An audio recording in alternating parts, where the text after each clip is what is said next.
And we are really, really, really glad she could do this. So please give a warm welcome to Nancy Schiesari. Well, I lived partly those years. I'm a little bit younger than they are, so and that was made in 67, and I was just graduating from high school, 68, 69. But then I did end up living in Europe for 22 years and becoming really politicized by the Vietnam War and wanting to make documentaries and take up cinema.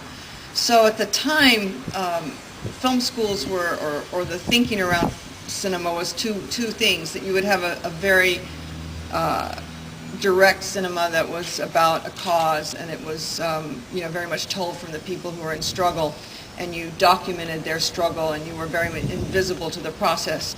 And then the other school of thinking was, in fact, the school that I ended up going to that made it very hard to make films, was that you always had to include self-reflexivity in that, and you had to include the means of production within the production, because otherwise you were just mimicking the capitalist state, which creates commodities without us being aware that they're commodities. We're sitting on a chair. We never think about that this was made by someone in some factory somewhere, and all the conditions that go with making things. So they applied that thinking. It was kind of a Marxist perspective on making films.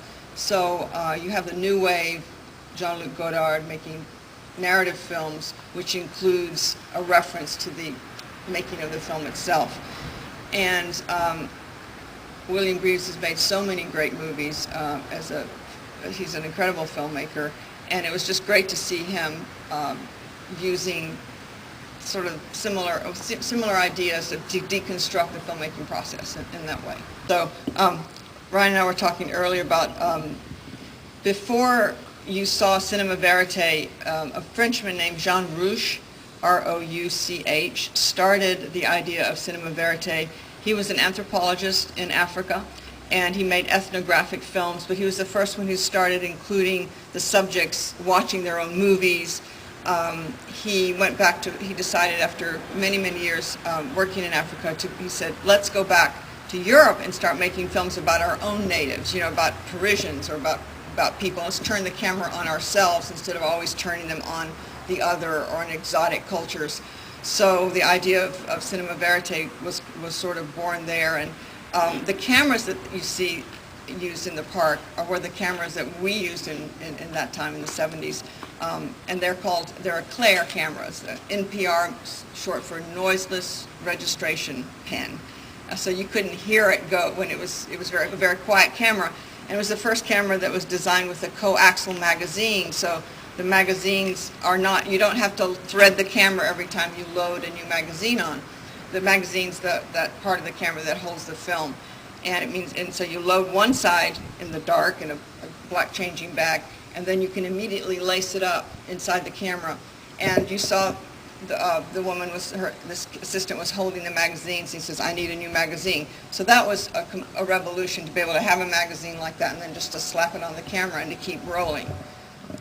For me, this film, the most interesting thing about Symbio is, for me anyways, I think it's the idea of race, and how it's never brought up blatantly, but it's still there. You still think about it because here's a black filmmaker who's in charge of a very international cast of people, and yet they never really talk about it. It's weird, especially for 1968, to never directly address it, but it's still there, the undertones of race.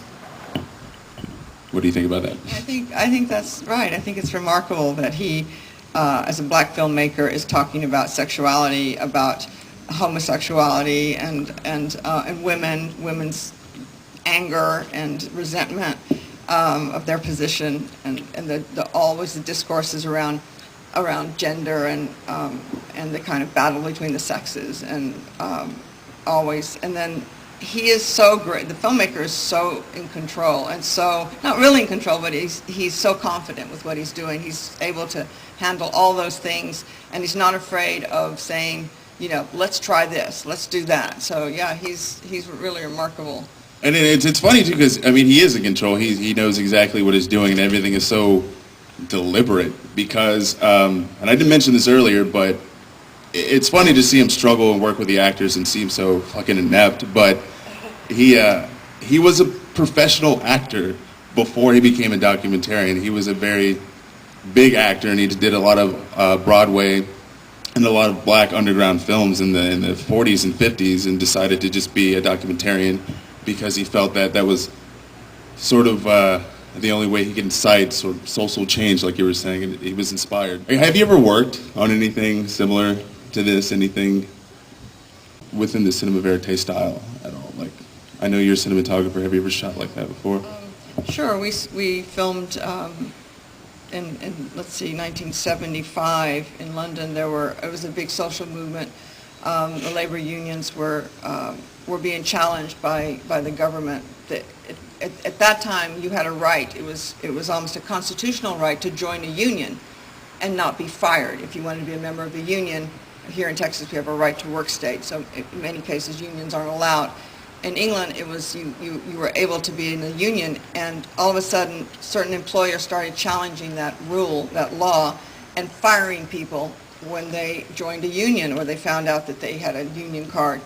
And so that was the very first film that I ever shot, was defending a group of Indian women from the main India subcontinent who were working in at the time it was a sweatshop, where you sent your holiday photographs on film, from your little cameras, and they would process them and send them back to you. And they were working, long hours and unhealthy conditions. So these women organized and joined a white-collar union, and they were all sacked, all fired.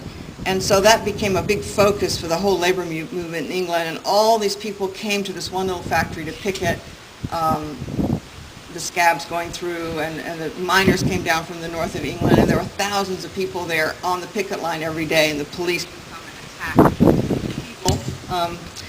And that was the first film that I shot with that camera, with the Eclair camera. And I remember an instance when there was a black protester who was siding with the workers, and he was a young guy, and I started following him with the camera, and he was being hauled away by the police and being shoved into the police car. And I wouldn't let it go. I wouldn't let this shot go. I just kept with him the whole time. And then I felt this karate chop in the back of my shoulder blades, and I dropped the camera, but I managed to rescue it in time so it wasn't hurt. And I was kind of on the floor, and this guy stopped by and said, well, did you see the constable's numbers? Because every policeman has numbers across the sleeve here in England. I go, no. And so I realized it was the policeman that had given me a karate chop when I was following that kid. But those were times we were shooting cinema verite for sure, because we did not want to catch anything, so we let the cameras roll as much as possible. But do you think something like this would ever get funded now? Oh no. In fact, it was rediscovered by Stephen Buscemi and Steve Soderbergh in 1992 at Sundance. They saw the film. They rediscovered it, and they made it available through Criterion. I know this is a broad question, but what do you think about the future of documentary in general? I mean, is there anything that's come out in the past 10 years that's really sort of inspired you? Sure, there's a lot of films being made by young people, by you guys. Everybody's making, and the technology's made it very possible to make films now with Final Cut Pro, with the new DSLR cameras for $800 with TGI. Has an incredible chip that has amazing HD qualities. So, and then the sound recording instruments are getting smaller and cheaper, like $300 for an H4. There's all kinds of stuff that's possible. It's just distribution that's difficult. And then there's the web. Now people can show stuff on Vimeo. You have got a bigger audience, and there are more people making films, except it's very hard to make a living from making films. It has to be a labor of love, and you have to have a day job. Well, Nancy, thank you again Thank you. for coming out. Thanks. It's amazing. And thank everybody again for coming out. Yeah.